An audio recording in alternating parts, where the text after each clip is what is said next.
안녕하십니까. 주리세 채널 최인용 세무사입니다. 여러분, 상속할 때 가족 채무 인정받으려면 어떻게 해야 될까요? 여러분, 법에 이 규정이 나와 있긴 한데 법조문을 보면은 참 어려워요. 그죠? 그래서 여러분들한테 오늘은 가족들 간의 채무 어떻게 인정받을 수 있을지 한번 살펴보도록 하겠습니다. 상속세를 굉장히 많이 줄일 수 있어요.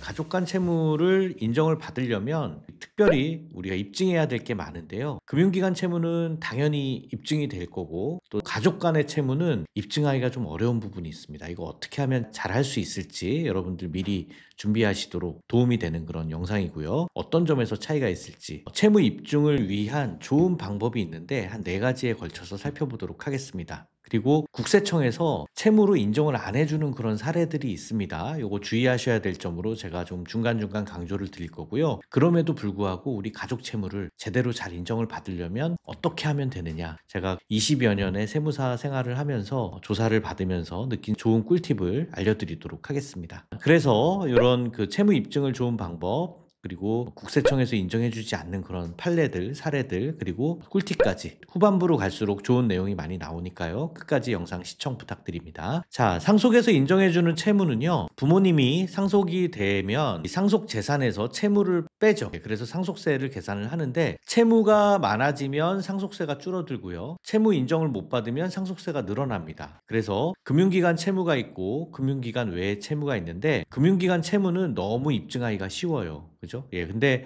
금융기관이 아닌 채무는 입증을 누가 해야 돼요? 우리가 해야 되죠. 네, 우리가 해야 되는데, 이 가족 채무가 발생하는 원인이 여러 가지가 있습니다. 보면은 부모님 주택을 마련해 주기 위해서 전세금을 드린다거나 병원비를 내드린다거나 생활비를 뭐 좀 도와드린다거나 해서 부모님한테 계속해서 이렇게 돈을 좀 드리는 경우가 많아요. 그러면은 이게 부모님 재산이 늘어나게 보여서 채무로서 인정을 받지 못하면요, 만약에 보증금을 8억이 부모님 명의로 이걸 해드렸다고 한번 생각을 해보세요. 그러면 상속 재산이 8억이 늘어나면 상속세가 최대 한 4억까지 증가될 수 있습니다. 이거 내가 부모님 도와드린 건데요, 국세청에서 인정을 안 해주게 되면 세금도 4억을 더 내라고 하면요, 얼마나 억울하겠어요. 그죠? 그래서 가족 간의 채무 미리미리 좀 정리를 해놓으시는 게 중요하다라고 말씀을 드릴 수 있겠습니다. 그럼 어떻게 하면 되느냐? 먼저 금융기관 채무하고 가족 채무하고 어떤 게 다른지 한번 살펴보도록 할게요. 자, 보시면 금융기관은요, 계약서를 작성을 해놓죠. 근데 가족 간 채무는 계약서 작성 안 하는 경우가 많습니다. 이자도 금융기관은 꼬박꼬박 받죠. 우리 통장에서 돈 잘 뽑아 나가는데 가족 간에는 이자 안 주는 경우도 많아요. 담보 제공합니까? 예, 금융기관은 담보 설정도 하고 그렇지만 가족 채무는 담보 설정 안 하죠. 이상하죠, 설정하면. 입증 부분에서도 그래서 금융기관 채무는 굉장히 쉽고 가족 간 채무는 좀 어렵다라는 그런 결론이 나옵니다. 자, 채무의 입증 어떻게 해야 되느냐? 우리 상속세 및 증여세법 시행령에 보면요, 이렇게 돼 있습니다. 국가나 지방자치단체 이런 금융기관에 대해서는 채무임을 확인할 수 있는 서류, 이거 그 금융기관에서요, 우리 채무 확인서 떼다가 주면은 상속세에서 채무로 바로 인정해 줍니다. 이건 어렵지 않아요. 자, 근데 문제는 뭐냐면 금융기관 외자에 대해서는 채무부담 계약서라든지 또 채권자 확인서, 담보 설정 내용, 이런 것들, 이자 지급 내용, 원금 상환 내용, 이걸 다 입증하라는 거예요. 어렵죠. 그래서 그 실제로 빌려준 게 맞는데 이걸 입증할 방법이 없을 때 어떻게 하느냐? 세무서에서는요, 이 상속인하고 다툼이 있습니다. 우리는 빌려준 게 맞다고 주장을 하고 세무서에서는 무슨 소리냐, 증거가 없는데 돈만 준 거지 그거 증여 아니냐, 이렇게 보는 경우가 많아요.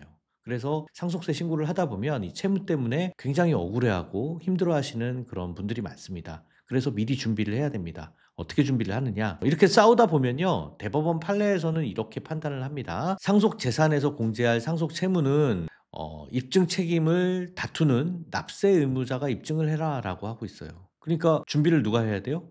우리가 해야죠. 어떻게 하면 준비를 잘 할 수 있느냐, 그거를 채무 입증을 위한 좋은 방법 4가지를 한번 제가 말씀을 드리도록 하겠습니다. 첫 번째는요, 채무 계약서를 잘 쓰는 거예요. 여러분, 계약서를 쓰는데 계약서를 그럼 어떻게 쓰느냐, 뭐 원칙이 있나요? 예, 채무 계약서가 그렇게 어려운 건 아닙니다.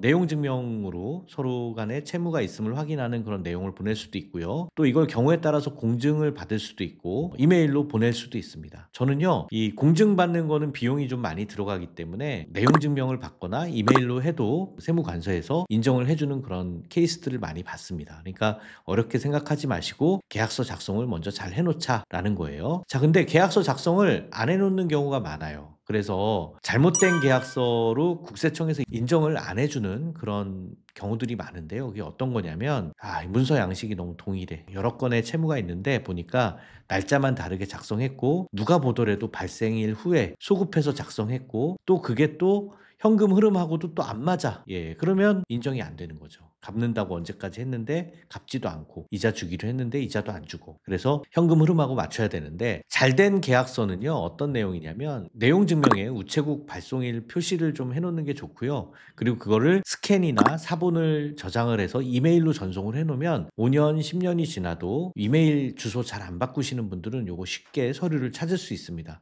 계약서 작성 잘 해놓고 서류 못 찾아가지고 입증 또 안 되는 분들도 많이 있습니다. 그렇게 준비를 하시면 좋을 것 같다라는 겁니다. 그리고 채무 입증에서는요 이자하고 원금을 그럼 어떻게 할 거냐, 여러분 상속하게 되면은 10년 전에 계좌를 다 보게 됩니다. 그래서 그 전에 증여를 한 게 있으면 또 더해져서 상속세를 계산을 하기 때문에 계좌 이체를 잘 해놓으셔야 돼요. 그래서 계좌 이체에 대해서 좀 저희가 살펴보면은 부모님 통장에서 자녀한테 계좌를 해주는 거는요 대부분 불리한 경우가 많습니다. 그래서 자녀들이 부모님 통장을 관리하실 때 부모님 통장에서 본인 통장으로 이체를 해가지고 관리를 대신 하시는 분들이 있어요. 이거 위험하다고 제가 찍어놓은 영상이 있습니다. 요거 잘 보시고 특히 이렇게 위험한 거래 이렇게 해놓으시는 거 여러분 불리한 경우가 많고요. 자녀가 부모님한테 통장으로 자금을 이체해 주는 거는 오히려 채무로 인정을 받을 수가 있기 때문에 유리합니다. 이 부분에 있어서도 채무로 인정받도록 준비를 좀 잘 해놓으셔야 되겠죠. 그래서 이 계좌이체 원칙을 여러분들한테 말씀을 드리자면 자녀가 부모님한테 이체를 하도록 말씀을 드리고요. 그리고 이거를 나중에 부모님 돌아가시기 전에 부모님이 채무를 상환하시는 걸로 해서 예금을 일시적으로 좀 뺀다고 하더라도 채무를 갚았다라는 형식으로 세금을 줄이는데 활용도 할 수 있기 때문에 평소에 부모님한테 이체를 많이 해주시는 거는 그렇게 나쁜 방법은 아니다라고 말씀을 드릴 수가 있겠습니다. 자, 그래서 조세심판예를 보면요. 금융에 대한 내용을 잘 준비를 하는 게 중요한데요. 차용증서 없이 소비대차 계약에 대한 실제로 상환하거나 금융거래로 인정이 되면은 계약서가 없더라도 인정을 해주는 그런 사례들이 있기 때문에 계좌에 입금하고 출금 내역이 충분히 입증이 돼서 실제로 채무가 맞다라고 하는 그런 확인을 통장으로 말을 해주는 게 그게 가장 좋습니다. 자, 그래서 이자 금액을 그러면 얼마를 줘야 되냐라고 이렇게 궁금해하시는 분들이 있는데요. 부모와 자식 간의 이자를 안 주고 싶은 마음도 있을 건데 요즘은 또 많이 그런 내용들 가지고 원칙을 좀 알고 계시는 분들은 부모 자식 간에 또 이자를 주고받는 경우가 많은 것 같습니다. 원칙적으로 얼마를 주라고 하냐면요. 국세청에서는 상속세 증여세법 시행규칙에 따라서 4.6%를 주래요. 많아요, 적어요? 4.6%. 뭐 요즘 금리가 좀 높아져서 은행 이자하고 좀 비슷한 것 같지만 좀 높다라는 생각을 지울 수가 없죠. 더 적게 주면 안 되냐? 안 주면 안 되냐? 안 줄 수도 있습니다.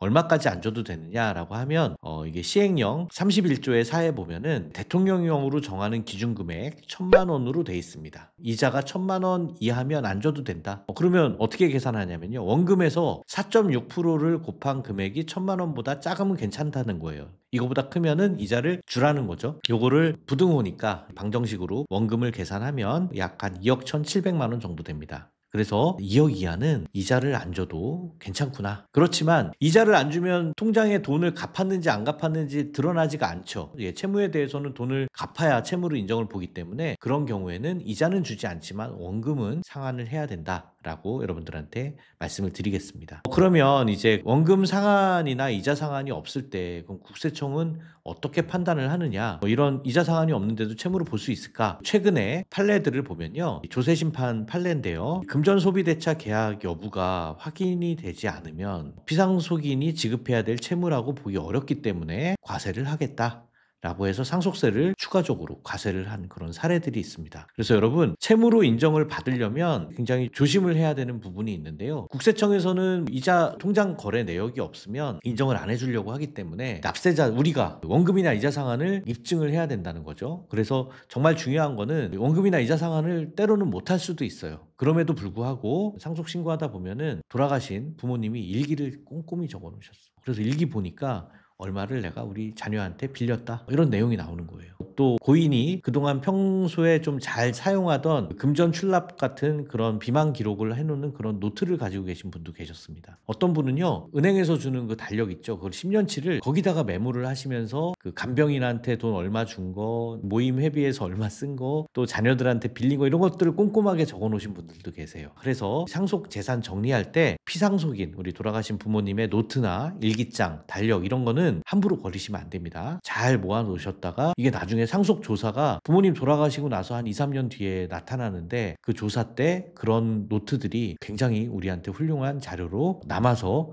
세금을 몇 억을 줄이는 그런 케이스들을 저는 많이 봤어요. 그러니까 그런 내용들 함부로 버리지 말고 잘 준비를 해주시고요. 특히 채무가 좀 금액이 크다 하시는 경우에는, 부모님 집을 사드렸는데 자녀들이 십시일반 보탰다. 좋죠. 그렇지만 이게 우리가 입증을 안 해놓으면 부모님 주택이 그대로 다 상속재산으로 들어와서 상속세를 많이 내야 된단 말이죠. 그러니까 그런 것들에 대해서는 우리 자녀들이 그 주택이 다 부모님 거는 아닙니다, 여기에 대한 가등기나 근저당 같은 걸 설정을 해서 자녀들 돈이 들어갔지만 일부는 채무로 인정을 받아서 나중에 상속재산을 줄일 수 있는 그런 근거로 삼아 놓으시는 것도 굉장히 중요합니다. 자, 이런 것들이 있다라고 하면은 국세청도요, 함부로 과세를 하기가 좀 어렵습니다. 우리가 입증을 한 거니까요. 자, 그래서 상속세는요, 여러분 미리미리 준비를 하시는 게 굉장히 중요한데, 돌아가시고 나서 하면은 이게 준비가 안 되는 경우가 너무 많아요. 그래서 제가 상속세 신고를 하다 보면 너무 안타까운 거예요. 미리미리 건강하실 때 이런 내용들 조금 더 챙겨놨더라면 아무런 문제 없이 그냥 다 채무로 인정을 받을 수 있을 텐데 라고 생각하는 경우가 많습니다. 그래서 미리미리 건강하실 때 준비하시고요. 아프신 다음에도 조금 늦어요. 부모님이 이제 아프시면 이러다 돌아가시는 거 아니야 이러면 그때 상담 오시는데, 그것도 좀 늦습니다. 좀 건강하실 때 같이 오셔도 되고, 아니면 자녀들이 어떻게 준비하는 게 좋을지 한번 상담 받으시는 게 좋을 것 같습니다. 그래서 부모님의 주택수 판단이라든가 사전에 매매를 하는 게 나을지 아니면 사후에 하는 게 나을지, 명의가 좀 잘못되어 있는 거는 어떻게 잡을지, 이런 것들을 미리 준비하신다면 상속세금 굉장히 많이 줄일 수 있습니다. 자, 우리 가연세무법인과 궁금한 부분은 같이 고민해 주시기 바랍니다. 감사합니다.